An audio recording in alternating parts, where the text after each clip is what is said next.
وہ آدمی جس میں تنہائی میں اللہ کا ذکر کیا، اللہ کو یاد کرنے بیٹھ گیا، کوئی دیکھنے والا نہیں تھا، وہ تنہا تھا، حجرے میں تھا، اپنے بند کمرے میں تھا، اپنے رب کو یاد کیا۔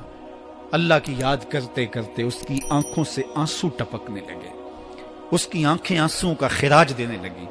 تو میرے اور آپ کے آقا و مولا نے فرمایا کہ یہ آنسو اتنے قیمتی ہیں، ان آنسوؤں کے بدلے میں قیامت کے دن اسے عرش الہی کا سایہ نصیب ہوگا، عرش الہی کا سایہ اسے نصیب ہوگا ان آنسوؤں کے بدلے میں۔ رومی علیہ رحمہ فرماتے ہیں جہاں پانی گرتا ہے وہاں سبزہ اگتا ہے، جہاں آنسو گرتے ہیں وہاں رحمت اترتی ہے۔ تو اس لیے جو اللہ کی یاد میں رونے کا لطف ہے اور اللہ کی یاد میں آنسو بہانے کا اجر اور صلہ رکھا گیا ہے، یہ گناہوں کو دھو ڈالتا ہے، یہ اندر کی صفائی اور ستھرائی کا سبب اور ذریعہ ہے۔ میرے اور آپ کے آقا و مولا نے فرمایا راتوں کی تنہائیوں میں اٹھ کے قرآن پڑھا کرو اور قرآن پڑھتے ہوئے رویا کرو۔ پھر فرمایا فَإِلَّمْ تَبْكُوا فَتَبَاكُوا، اگر رونا نہ آئے تو رونے کی کوشش کیا کرو۔ حضرت داتا گنج بخش علی حجویری سے ایک مرید نے کہا حضرت اگر رونے کی کوشش کریں پھر بھی رونا نہ آئے، فرمایا پھر اپنے مقدر پہ رویا کرو۔ تم اتنے سنگ دل ہو گئے ہو کہ تمہاری آنکھیں آنسوں کا خراج نہیں دیتی۔ جو رونا نہیں جانتا وہ اللہ کی رحمتوں کو اور اللہ کی کرم نوازیوں کو کیسے سمیٹ پائے گا؟ بچہ روتا ہے تو ماں دودھ دیتی ہے، جب بندہ اللہ کے حضور الہاؤ زاری کرتا ہے، عجز کرتا ہے، انکساری کرتا ہے تو اللہ کی رحمتوں کو جوش آتا ہے اور اللہ تعالیٰ کی رحمتیں اس پہ برستی ہیں، اور اس کے نہ صرف گناہ معاف ہوتے ہیں بلکہ اللہ تعالیٰ اس کے گناہوں کو بدل کے نیکیوں میں تبدیل کر دیتا ہے۔ ایک فقیر تھا، ملنگ درویش، اللہ کا بندہ، اس کی عادت یہ تھی کہ اپنے ڈیرے پہ آنے والوں کو کھلاتا، ان کو پلاتا، ان کی ضروریات کا خیال رکھتا، لیکن ان کو مالی آسودگیاں نہیں تھی۔ ہوتا یہ تھا کہ بعض اوقات لوگ آتے تو ادھار لے کر کے وہ لوگوں کو کھلا دیتا۔ خیر چونکہ فقیر کا مزاج یہ ہوتا ہے کہ لوگ آئیں اس کے ڈیرے سے کھائیں، بابا بلے شاہ نے بھی کہا تھا نا، اٹ کھڑک کے دکڑ بجے تتا ہووے چلا، آن فقیر کھا کھا جاون راضی ہووے بلا۔ یہ فقیروں کا مزاج ہے، تو جو بھی آتا اس کے ڈیرے سے کھاتا اور وہ ادھار اٹھا اٹھا کے لوگوں کی ضروریات کو پورا کرتے رہتے۔ وقت آخر آ گیا، جن لوگوں نے ادھار دیا تھا وہ سارے تقاضا کرنے آ گئے۔ اب بابا جی کو کیا فکر لاحق ہے کہ یہ میرے مہمان اور میں ان کو کچھ پیش کرنے کی صلاحیت نہیں رکھتا۔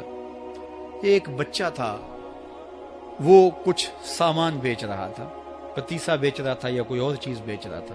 اس نے گلی سے گزرتے ہوئے آواز لگائی، خادم کو کہا سے بلا کے لاؤ، کہا تم بیچ رہے ہو تو میرے مہمانوں کو کھلا دو۔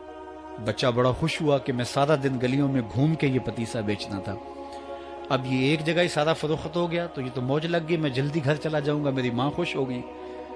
تو سارا ان مہمانوں کو کھلا دیا گیا اور اس کے بعد کہا بابا جی پیسے؟ کہا تم بیٹھ جاؤ، جب ان کو ملیں گے تو تجھے بھی مل جائیں گے۔ وہ بیٹھ گیا، 2 4 10 منٹ بیٹھا تو بچہ تھا، پھر کھڑا ہو گیا، بابا جی پیسے؟ کہا جب ان کو ملیں گے تو تجھے بھی مل جائیں گے۔ پھر آدھا گھنٹہ گزرا تو پھر اس نے کہا بابا جی پیسے؟ میری ماں میرا انتظار کر رہی ہے، ہمارے گھر کا چولہا اسی سے جلتا ہے، میں یہ پیسے لے کر جاؤں گا اور میری ماں کوئی ہنڈیا خریدے گی اور ہم شام کا گھر کا کوئی سلسلہ کریں گے۔ کہا بیٹا جب ان کو ملے گا تو تجھے بھی مل جائے گا۔ بچے نے رونا شروع کر دیا، یتیم بچہ تھا، اس کا سارا آسرا یہی تھا، اس نے رونا شروع کر دیا۔ جب بچہ رویا اللہ کی رحمت کو جوش آیا، کوئی مرید نذرانہ لے کے ان بزرگوں کے پاس آ گیا اور اشرفیوں کی بھری ہوئی تھیلی پیش کی۔ وہ اتنے پیسے تھے کہ اس بچے کو بھی دیے، جتنے لوگ آئے تھے سب کا قرض چکایا، کہا جاؤ گھروں کو۔ تو سب نے کہا بابا جی ہم صبح سے بیٹھے ہوئے تھے تو یہ نذرانہ دینے والا صبح سے نہیں آیا، تو اب کیسے آ گیا؟ کہا صبح سے تمہارے اندر کوئی رونے والا نہیں تھا، ایک رونے والا آیا تو باقیوں کا بھی کام بن گیا۔ بعض اوقات کسی ایک شخص کی وجہ سے باقیوں کی خطائیں بھی معاف ہوتی ہیں۔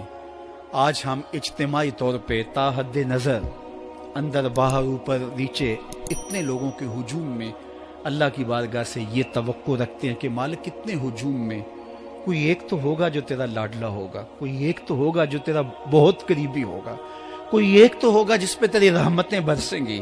تو مالک اس کے صدقے سے ہماری خطائیں بھی معاف کر دے، ہمارے گناہ بھی معاف کر دے۔ کوئی ایک رونے والی آنکھ مل گئی تو باقیوں کا بھی کام بن جائے گا۔ اٹھ فریدا ستیا تے میلا ویکھن جا، وت کوئی بخشیا مل جاوے تے تو ہی بخشیا جا۔ میرے مالک ہم سب کی خطائیں معاف کر دے، ہم سب سے درگزر فرما، اور ہم سب کے باطن کو ستھرائیاں دے دے، ہمارے اندر کو پاکیزگیاں دے دے۔ بہت وقت میں نے اور آپ نے صاحب گزار لیا، تیزی کے ساتھ زندگی بیت رہی ہے۔ میں اگر اپنے آپ کو دیکھوں تو میری زندگی کتنی بہاریں کاٹ چکی ہے۔ اگر آپ اپنے آپ کو دیکھیں، کوئی 60 سال، کوئی 20 سال، کوئی 25 سال، زندگی تیزی کے ساتھ گزر رہی ہے۔ بندہ جب سوچتا ہے کہ میں 40 سال کا ہو گیا ہوں تو آگے میری زندگی کے اگر 30 سال بھی ہیں تو 30 سال تو کافی ہیں، لیکن وہ پیچھے اگر پلٹ کے دیکھے تو 40 سال یوں گزر گئے جس طرح چٹکی بجائی جاتی ہے۔ جب چٹکی بجانے کے وقت میں 40 سال گزر گئے محسوس ہوتے ہیں، تو جو باقی 30 سال اگر ہوئے بھی، وہ تو گمان ہے میرا، وہ تو گمان ہے آپ کا، ہمیں تو ایک سانس کا بھی نہیں پتا۔ پوچھا گیا زندگی اور موت کے بارے میں کیا خیال ہے؟ کہا فجر پڑی ہے، پتہ نہیں ظہر پڑھ سکیں گے یا کہ نہیں۔ کہا اتنی لمبی امیدیں لگائے بیٹھے ہو، کہا ظہر پڑی ہے، پتہ نہیں عصر پڑھنے کا موقع نصیب ہوتا ہے کہ نہیں۔ کہا یہ بھی طول عمل ہے۔ ایک بولا عصر پڑی ہے، پتہ نہیں مغرب پڑھ سکیں گے یا کہ نہیں۔ کسی نے کہا ایک رکعت پڑی ہے، پتہ نہیں دوسری رکعت بھی پڑھنا نصیب ہوتی ہے یا نہیں۔ کہا یہ سب تمہارے منہوں کی باتیں ہیں، میں تو کہتا ہوں ایک طرف سلام پھیرا ہے، پتہ نہیں دوسری طرف سلام بھی پھیر سکیں گے یا کہ نہیں۔ کیا موت اتنی قریب نہیں ہے؟ ہم نے اپنی آنکھوں کے سامنے لوگوں کو جدا ہوتے یوں نہیں دیکھا ہے؟ ہم کہتے ہیں اس کی خبر سنا رہے ہو موت کی، یہ تو میں نے ابھی سبزی والی دکان پہ دیکھا تھا، لیکن جب موت آتی ہے تو ایک لمحے کا تقدم اور تاخر نہیں ہوتا۔ تو صاحب آئیے اپنی زندگی کو اللہ اور اس کے رسول کی راہوں پہ ڈالیں۔ آج وقت ہے، آج موقع ہے، آج توبہ کا دروازہ کھلا ہے، کل سب کچھ نہیں ہوگا۔ آج اس کی رحمتیں آواز دے رہی ہیں، آج وقت ہے، وقت پر کافی ہے ایک قطرہ بھی آب خوش ہنگام کا، جل گیا جب کھیت برسا می تو پھر کس کام کا۔ اب آئیے سنیے، اس کائنات کے اندر ہمیں وہ خواتین ملیں گی جو پردے کے پیچھے تھی، لیکن پردے کے سامنے ماں نہیں آئی، عبد القادر جیلانی آئے۔ ماں پردے کے پیچھے تھی، پردے کے سامنے فرید الدین گنج شکر آئے۔ ماں پردے کے پیچھے تھی، مہر و ماں نے بھی آنچل نہیں دیکھا، لیکن پردے کے سامنے کربلا میں حسین ابن علی آئے۔ تو یہ پردے کے سامنے آئے، وہ پردے کے پیچھے تھی۔ تو جب مائیں پردے کے پیچھے ہوں تو پھر بیٹے جو ہیں وہ پردے کے سامنے آ کے وہ نقش ثبت کرتے ہیں کہ جو لوگوں کے زندگی کے نقوش کو جو ہے وہ اجال دیتے ہیں اور تقدیر بدل دیتے ہیں۔ تو اس لیے ماؤں کی ذمہ داریاں گھر سنبھالنا ہے۔ جب مائیں گھر سنبھال لیتی ہیں تو بیٹے بہر و بر سنبھال۔ وہ آدمی جس میں تنہائی میں اللہ کا ذکر کیا، اللہ کو یاد